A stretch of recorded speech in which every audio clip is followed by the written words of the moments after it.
It's an old adage among us recovering Catholics, shall we say, that the adherents of a particular philosophy are generally its worst advertisement. In other words,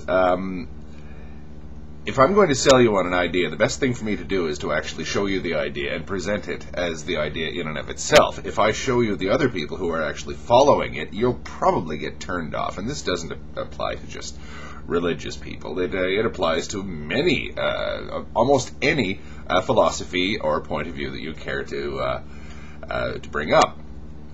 The reason why this is important to bear in mind at all times is sometimes the people that one agrees with are the ones that are causing us the most trouble.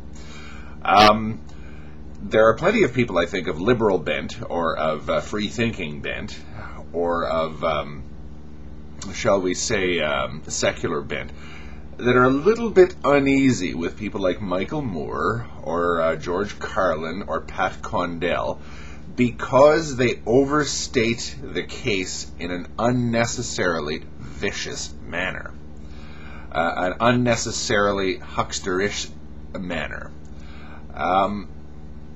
Rather than stating their own case, proving their own case on their own merits, they prefer to vilify their opponent.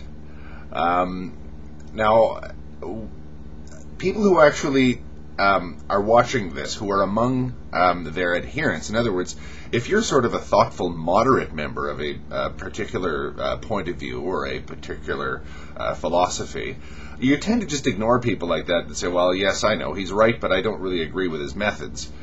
I think that one ought to be a little bit careful of that and be a little bit more cognizant of the damage that that kind of thing does. The biggest discussion taking place these days is the supposed failure of the wider Islamic community to condemn terrorism categorically. But we all do this.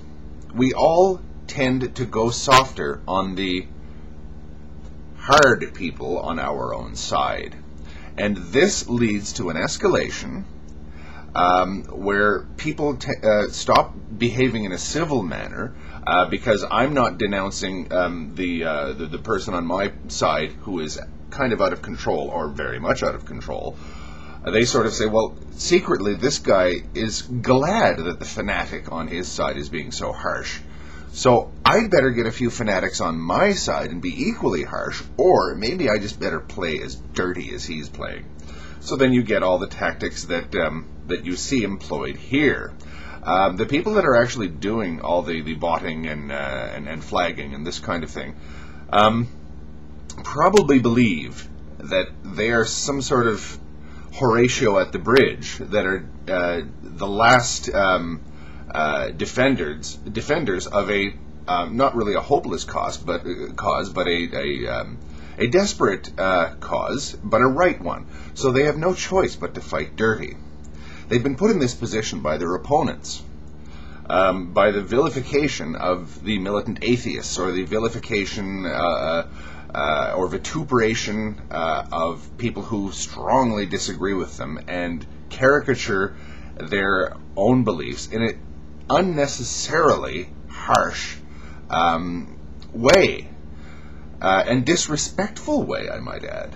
That in and of itself, just the act of being disrespectful, is, to my mind, even more damaging than being vituperative or caricaturing something. Just the point of being disrespectful but intelligent about it is probably more offensive to people with a certain point of view than being really loud, because it sounds like you're a reasonable person. You're not just frothing at the mouth or trying to make everyone laugh. So all sides are guilty of this kind of thing. It's just that once one makes up one's mind that one is right and the other side is wrong, the end starts to justify the means.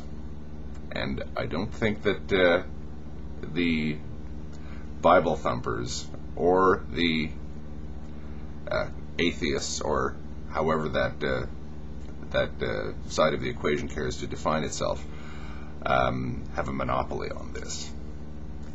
Thank you.